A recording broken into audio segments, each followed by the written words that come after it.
Buyer's Remorse.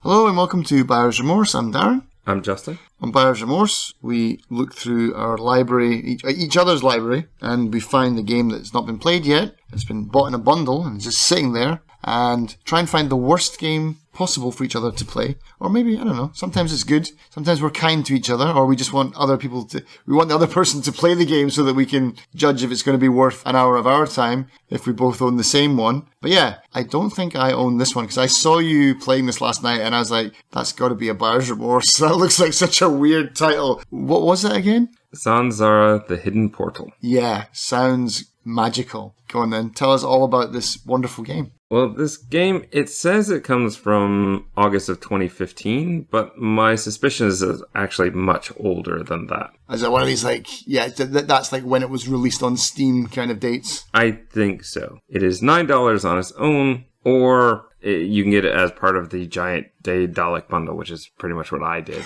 It's in that. Yeah, because it's developed by, I believe, Funtime Software, but published by Daedalic. Okay. So they have just done a huge amount of games, some of which we have both played and enjoyed. And in that big bundle, I still have so many more to go. There's like 20 games in that bundle or something like that. It's something ridiculous. It's a bit of a mixed bag as far as reviews. Some say it's great, some say it's absolutely awful. But that is because, as one of the reviews I read said, it is a mixed bag depending on whether or not it will play for you properly.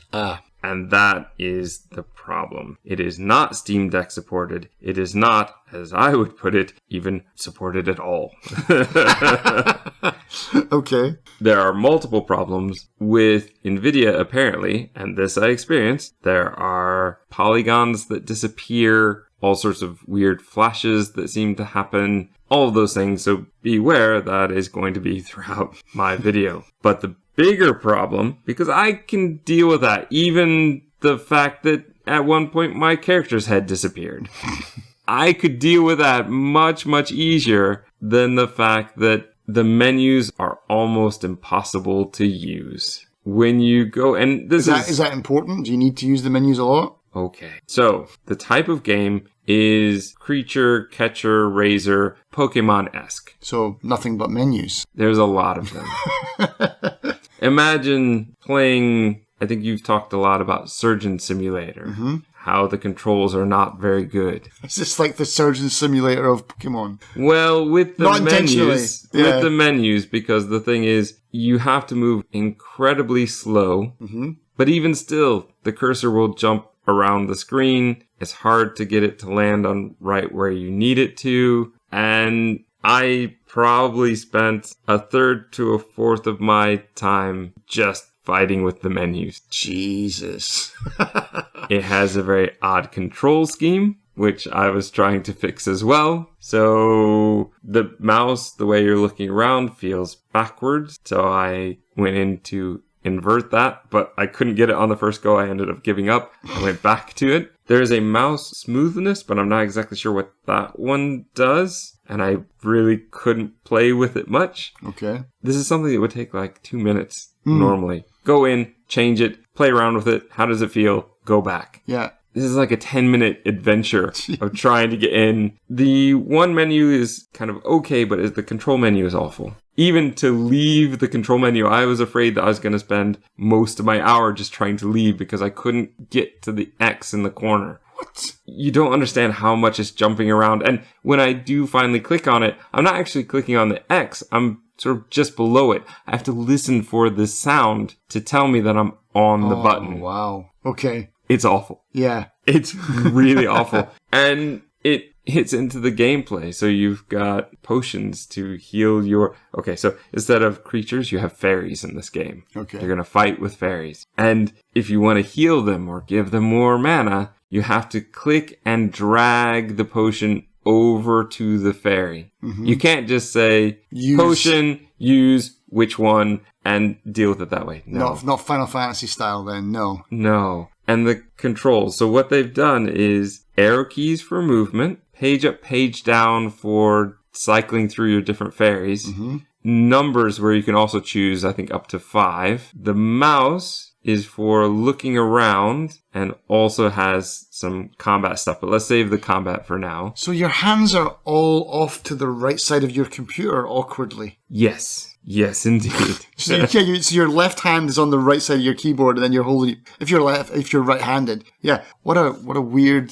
thing to do. Yeah. So imagine playing this on a laptop. You'd have to have your hands crossed over because you'd have to be using the trackpad in the middle. What you really need to do is take the keyboard and move it all the way down. Yeah. Otherwise, it's very uncomfortable to play. Yeah. Yes, indeed. Wow. Yeah, good call on the game design there, developers. Yeah.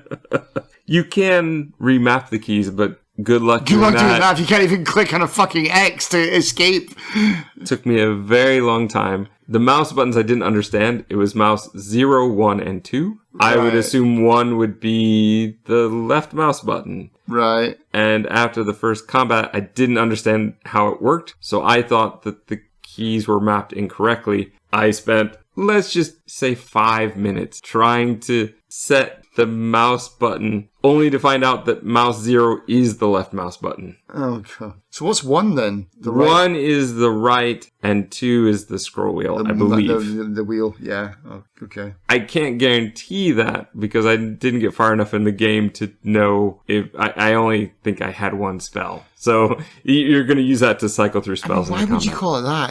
It's almost like someone doesn't even know what a mouse is. It's like, it's 1, 2, and 3. The 3 is the wheel. First off. And then 4, 5 are the thumb buttons on the side. That's... Right. What? Though I do suspect, given the language of the game, that a lot of people working on the game were not native English speakers, so that might be part of it. The text windows, so anytime you have some sort of conversation that pops up, it starts off fine for about 2 seconds, and then it suddenly becomes super laggy, much like with a cursor. Suddenly words will just appear. Mm-hmm. And it's so slow. And to make it worse, there's a button that you have to hit for next or end for the conversation. So that is already a challenge to do. But on top of that, you have to wait because you're just not sure if that dialogue box is finished yet or if you're still waiting for the text to catch up. Right. And I didn't see a way to speed up the text, to finish, just put all the text on at once. I didn't see a button for that. Right. So it's not the kind of thing you can just hold the mouse button down and the dialogue will... I didn't see that though, no. Maybe it is, but I was very scared to try. The game, as I said, is somewhat Pokemon-like. Is it turn-based or is it active? It's very active. All right, so that's going to be even worse then with all the mouse problems. Yes. So let's get into the story. You play as Amy, who looks like she's in her early 20s, but she's living with her mom, and her mom leaves, I think they're in London. She heads out the door. Some elf named Raffi appears in your attic, leaves a box, and then disappears again. I didn't even see that the attic existed. Like, I was wandering around the ground floor and the next floor up quite a bit, not realizing... Because there's one section that just looks like it's the end of the hallway, but it's actually, if you keep going, it will go up and to the right. So I spent way too much time trying to open the refrigerator and things and just couldn't interact with anything. Is it third person, first person? Like, how are you walking around this world? Third person. So you're following right behind your character. Okay. It's roughly PS2 graphics, I guess. Okay. Like that kind of level. Mm-hmm. A big problem with the game is also, I think, what a lot of commenters were saying in the discussion boards. This game was made with one of the DirectX's, which I think has been discontinued. So that's caused a lot of problem with the way that it plays. And when it was ported to Steam, it wasn't updated. These complaints have come all the way back from 2015 and are still obviously true now. There is somebody who posted a fix, but the fix came from a fan of the game who's been working on software to install all of this stuff to make it work. Yeah, it's such a huge problem with PC gaming is that developers can't be expected to continuously work on projects for the rest of their lives. Every time a new update comes out, it could potentially break something. I mean, even really good games like, for me, Max Payne. Max Payne is almost unplayable. I had to jump through so many hoops just to get that game working. But the developers, even though that's a pretty well-received game, a lot of people own that game, but even they're like, look, we're not working on it anymore. I understand. However, I think if it's not going to work, Can't sell it. you can't sell it. And this seems to have been a problem since it being released on Steam. Ah, right, okay. So this isn't the type of thing where, oh, it stopped working this year because of whatever else happened. An update to DirectX, yeah. No, this seems like this has been a problem ever since it's been released, and that I don't agree with. Fair enough, yeah. It is a problem for us and our style of buying old games and waiting. Yeah. Sometimes you wait too long, and I think that's the case with this one. I don't know why they chose to do that whole bit of sending the person to the other world. It's such a waste of time. You get there, and then Raffi goes on this long explanation about pixies are causing problems in the world, so you have to catch fairies to fight the pixies, and you also are going to fight other fairies, of course, because you have to fight them to catch them. Though, in my whole hour, I never did catch a single fairy. I don't know how you're supposed to do it. I've been playing a lot of Pokemon. I know you get the Pokeball and you throw it. In this game, I have a fairy bag, but I don't throw the bag at them. And I thought after I'd fight them, maybe I could pick them up, but I don't see them. I don't know if they're disappearing or what. I just don't understand how that mechanic works. The game explains so much about the world, and it will explain combat, but more like the green meter is your fairy's stamina or whatever, and the heart is the health. Yeah, okay, I know that. Yeah. How do I catch a fairy? Like, that seems to be the most important thing in this game, and I'm not getting that. You go to a town, there's an owl, there's always an owl. The owls explain to you a bit about the area and give you some pointers about things you might want to do, I guess. I go into a tavern, I meet a guy who says, yeah, sure, you need a fairy to start off with. Go into my house and choose one. Instead of just giving it to you right there, you have to go into his house. There's more work for you to do.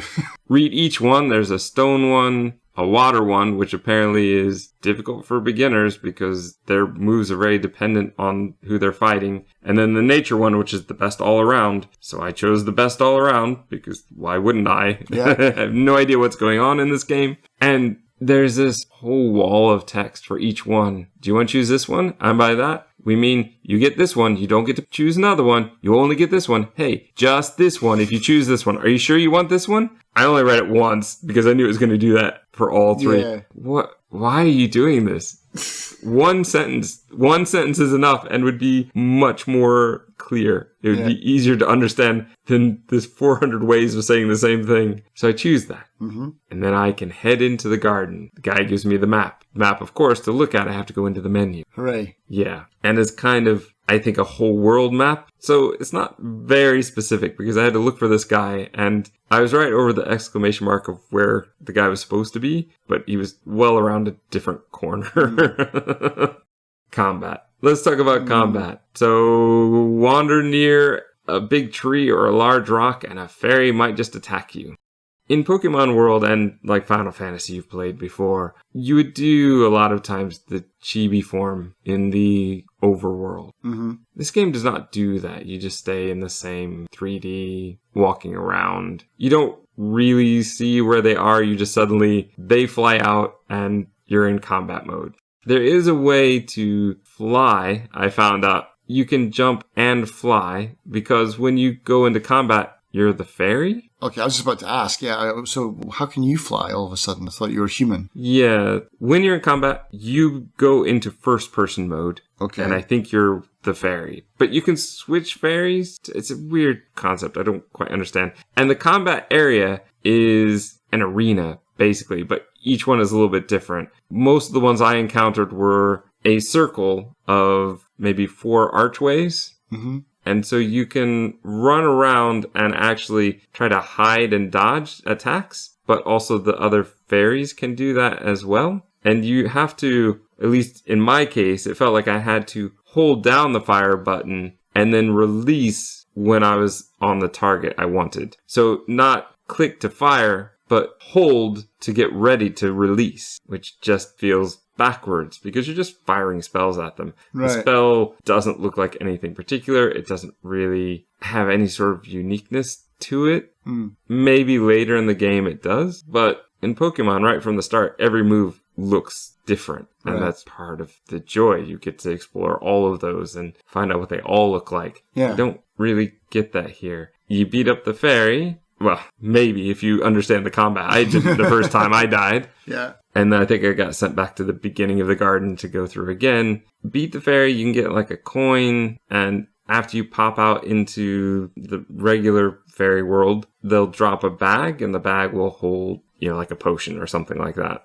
There are these little mean pixies running around. They don't really seem to do anything at this point except laugh at you or something. When you get to the end of the garden, the guy will give you a pixie bag. You can catch pixies. I caught them. You can just walk around and hit the mouse button when you're close enough and pick them up. Okay, but you can't get fairies. I didn't figure it out. I'm sure there's a way, but I feel like I'll be your next hour playthrough. either they didn't explain it well, or I missed that part in the whole, maybe I clicked next too early and that hadn't come up. It just doesn't really give you the buttons you're supposed to press. It says what you're supposed to do, but not how you're supposed to do it. It's a really frustrating system. I just don't understand what they were thinking. The fairies are a bit too over-sexualized as well. I don't think that needed to be the case. I'm sure it's probably an okay game, and for people who like this kind of game, okay, here's an indie one that's a little bit different. Mm-hmm. The combat is very different. Maybe you'll like it. Right. But I cannot recommend it to anyone based on my experience and how buggy it was and how the animations would do weird things. So every time you pick up a potion, say, your character does some sort of animation, but I never properly saw it. It's weird and jilted and seems to start late and then just finish. It's so weird. Everything that should be cute about the game isn't. She's way too old for this to be a cute kid's story. Right. Same thing with all the fairies. Thus far, I mean, there's one weird bat-like one, but a lot of them are attractive female fairies. Yeah. It just feels very odd to me. Like, every choice about this game feels kind of odd. Like, who is this game for? It feels like they tried to make it for everyone, but failed by having too big of a reach, trying to go for too many. And I'm not sure, even with the technical problems aside, which I know, yes, there's some way to fix it with an NVIDIA card, which is part of my problem. But I tried to follow instructions on how to do that I believe Daedalic gave. Couldn't figure it out. I followed the instructions that still didn't work. So that part's bad. The menu thing is just universally bad for this version. But even beyond that, I just not sure that I would want to play this game when there are so many other, and I would guess probably better and definitely cuter creature catching type games. I've played others, like in the Sony world, Folklore was quite good. It's not the best, but it was very interesting. It did something different. I enjoyed that. It wasn't as cute, but like I said, it did something kind of interesting. This one, I just don't everything about it, every choice they've made about this one just feels uncomfortable and kind of like they made the wrong choice. Yeah, it seems like it's a genre that's pretty much, it's got already a lot of big players in it. You got Pokemon, you've got Monster Hunter World already. I guess that's what, it's almost 8 years ago this would have come out, but well, I think this probably came out in more like 2011. But anyway, so you basically said you're not going to recommend it to anyone because just based on the fact that you can't get it to run. I would say if you happen to already have it, or if you're going to buy the giant Daedalic bundle anyway, you can give it a try. Is it worth spending 2 hours trying to get it to run properly? That I would say no. But I would say if you fire it up and for whatever reason on your system it works fine, because the reviews, mixed bag. Yeah. Some of them are saying, I never had any problem with this. So if you happen to find that it's working fine, great. But I would definitely not spend money specifically on this game. But if you happen to be getting it in a bundle, or if you happen to have it already, fire it up and see if it works. Right. Depending on the length. If this is a short game, I think this would probably be worth playing. If this is some 50-hour game, I would say it's probably not. And so what tags would you give it then? Sexy fairies. Buggy, laggy fairies. Buggy, laggy fairies. That's the tagline for the poster right there. So I can already guess that you're not going back then. Are you done with it? Not if I can help it. I'm hoping the video recorded properly so I don't have to. It is one of those that recorded really tiny. Tiny box, yeah. Yeah, but I think that's the size of the actual game. I think when you make it full size, it's just stretching it I don't think it's changing the video quality. So hopefully I don't have to ever play it again. My plan is to uninstall it as soon as possible.